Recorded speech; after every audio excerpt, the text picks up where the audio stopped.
Salut! Salut! Tu sais jamais comment commencer. Non, c'est ça. Ok, c'est vrai. Qu'est-ce que tu dis? J'ai une phase hamburger. Salut tout le monde! Salut tout le monde! Notre capsule aujourd'hui, en fait, elle est inspirée un peu de notre semaine, parce qu'on a eu une semaine de marde. De marde. On était vraiment timés, on a vraiment eu une semaine de marde toutes les deux.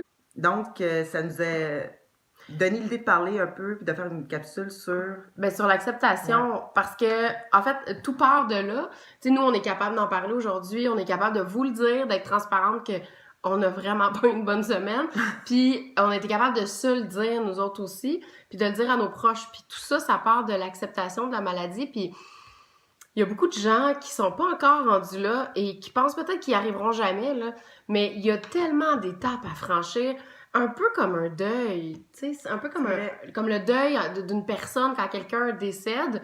On est fâché, on est dans le déni, on y croit pas, parce que il y a beaucoup de colère, en fait. Je pense que quand il y a un diagnostic qui est posé, bon, moi, j'avais 4 ans, là, fait que je m'en rappelle pas vraiment, mais... Mais tu l'as caché longtemps. Je l'ai caché à tout le monde. Je voulais pas que personne le sache. Mes parents avaient pas le droit d'en parler. Puis quand j'étais hospitalisée, parce que j'étais hospitalisée 2 à 3 fois par année pendant environ 2 semaines, ben je disais que je partais en voyage à mes amis. Et j'avais l'air d'être toujours en voyage, mais Ouais. finalement, de voyage, hein? c'est ça. C'était pas si le fun que ça. Il y en a plein qui pensaient que j'étais pourri gâtée puis que mes parents avaient bien de l'argent parce qu'on était toujours en voyage, mais pas partout. Quand j'ai rencontré mon chum, j'ai dit que j'avais un petit peu la fibrose kystique. J'ai dit, je fais de l'asthme plus fort. Ça ressemble genre de la fibrose kystique. Fait que, mais tu sais, tu l'as ou tu l'as pas, là, t'en fais pas un peu, là. Fait que, mais moi, je l'ai présenté comme ça parce que j'avais peur qu'ils me pensent contagieuse puis qu'ils veulent pas sortir avec moi. Puis j'étais petite puis je me disais, les gars s'intéresseront jamais à moi parce que je suis malade, tu sais. Mais ça n'a pas rapport. Puis j'ai commencé à en parler quand j'ai vu que, en parlant, les gens réagissaient pas mal. C'est ça qui m'a aidée. Exactement, parce que je disais les vraies affaires, tu sais. Parce que moi, j'ai comme jeune, j'avais des comportements, j'étais extrêmement anxieuse, mais on n'en parlait pas vraiment dans la famille non plus. Tout ça était un peu comme dans le déni. Donc, moi aussi, je me disais, ben c'est correct, ça va passer, c'est pas grave, parle-toi, donne-toi un coup de pied au derrière et tout ça. Prends-toi, ça, je me l'ai tellement fait dire, prends-toi. Et puis, à un moment donné, mais c'est pas vrai que vivre avec une maladie mentale, on ne peut pas vivre comme ça toute notre vie, c'est impossible, ça nous rattrape. Et j'en suis la preuve vivante. Quand j'ai fait ma tentative de suicide, j'en revenais pas de ce qui se passait. Moi-même, je pensais jamais faire ça un jour. Puis c'est que la souffrance est telle que tu n'es même plus capable de te lever. Moi, je ne voulais pas faire vivre ça aux gens que j'aime.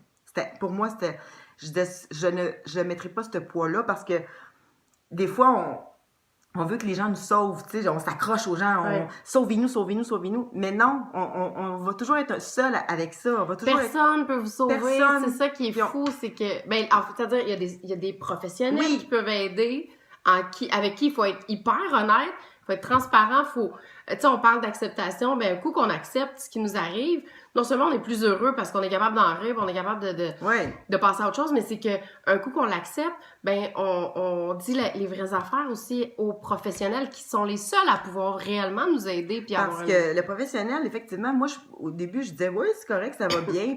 Mais si vous mentez, vous êtes pas mieux. Au bout du compte, vous êtes pas mieux. Vous vous punissez vous-même. Moi, je réalisais que je me punissais moi-même, que j'étais pas heureuse. Ça fait pas longtemps, toi, que tu l'acceptes à 100%. À 100%, non, même, c'est presque quelques mois, en fait, là. Ouais. Je dirais que c'est dans les quelques mois, là, que vraiment, je dis quelques mois, que je dis vraiment tout. Ils me disent, Véro, t'es honnête, tu t'assumes. Et là, moi-même, je suis surprise de leur réaction, parce que je me dis, je deviens un peu paranoïaque. Je me dis, ils vont tous m'haïr, ils vont tous me rejeter. Quelle belle description de toi-même! Je me connais bien. On se connaît. Mais c'est vrai que t'aurais pas été capable. Et pourtant, moi, je pense que on se fait beaucoup moins juger quand on le dit. Ouais. Parce que en le disant pas, ben les gens se posent des questions, le monde va juger, tu sais, autant toi dans tes comportements que moi dans des choses que je vais faire, qui vont m'arriver quand je vais tousser tout le temps. Quand je prends le train et que je tousse tellement creux que les gens se poussent, les gens s'enfuient autour de moi parce qu'ils pensent que j'ai un virus. Mais je peux pas leur en vouloir parce qu'ils ont... Moi aussi, je ferais pareil. Moi, je suis super dédaigneuse. En plus, dès que quelqu'un morve, j'haïs ça. Ça m'écoeure puis je me pousse. Fait que je les comprends. Je peux pas leur en vouloir. Fait qu'il a un jugement, mais si on le dit... C'est tellement libérateur, honnêtement. Oui, tu sais, je Moi, ne là, mettrai pas de pancarte qui est écrit Non. Fibrose dans le fleuve. Le peu de contrôle qu'on a là-dessus, ben c'est justement en l'assumant, en parlant, en décidant qui reste dans notre vie puis qui s'en va de notre vie. C'est dur, ça, parce que moi, vous savez, j'en ai parlé, ma plus grande peur, c'est le rejet et l'abandon. Et je l'ai vécu, là, Ouais. dans ma vie. Et c'est horrible. C'est horrible. Mais maintenant, j'aime mieux dire qui je suis. Ça t'emmène Au à départ, mieux. je veux dire, ceux qui sont là pour les bonnes raisons. Puis sinon, Exact. ils partent. Puis oui, ça va faire mal, mais ça va peut-être moins faire mal que si tout le long je fais ma force, que tout va bien, puis que maintenant, wow, je crash, et que la personne a fait, ben voyons, on ne l'avait pas vu venir. On ne peut pas contrôler la pensée des autres non plus. Moi aussi, c'était ma peur de me faire juger. Genre, je capotais, je me disais tout le monde. Puis ça va arriver, là. Oui, ça ça se va peut arriver. qu'il y en a, Oui. Puis il y en a qui vont être tannés parce que vous allez te choquer parce que... Ah oui, on choke, hein? Si qu'on choke quand on est malade. On choke! Il y en a des soirées qu'on a choqué, puis il y en a des... boy! C'est plate de même, mais Ouais. c'est ça. Quand on fait moins Puis bien. les bonnes personnes vont rester. C'est Ouais. cliché à dire, mais c'est vrai. Ouais. Accepter la situation et en parler, c'est le meilleur cheminement que vous pouvez pas faire. C'est le meilleur conseil qu'on peut vous donner présentement. Les deux passent du gloss pendant que je J'ai parle un de gloss. sujets super importants. Mon déficit d'attention. C'est tu vois, ça. c'est En une plus? affaire. Ouais, ouais. Ah, Seigneur! T'es un citron. Je te citron. Bye. C'est ça. je te Bye à tous citron. les beaux citrons. Bye les citrons. Bye les citrons!